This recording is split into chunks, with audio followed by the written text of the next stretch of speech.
What's the meaning of circumscription?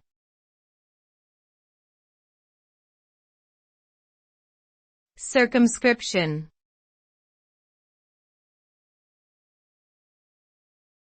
Circumscription.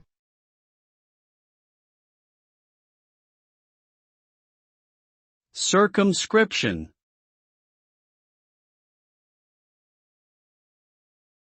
Circumscription.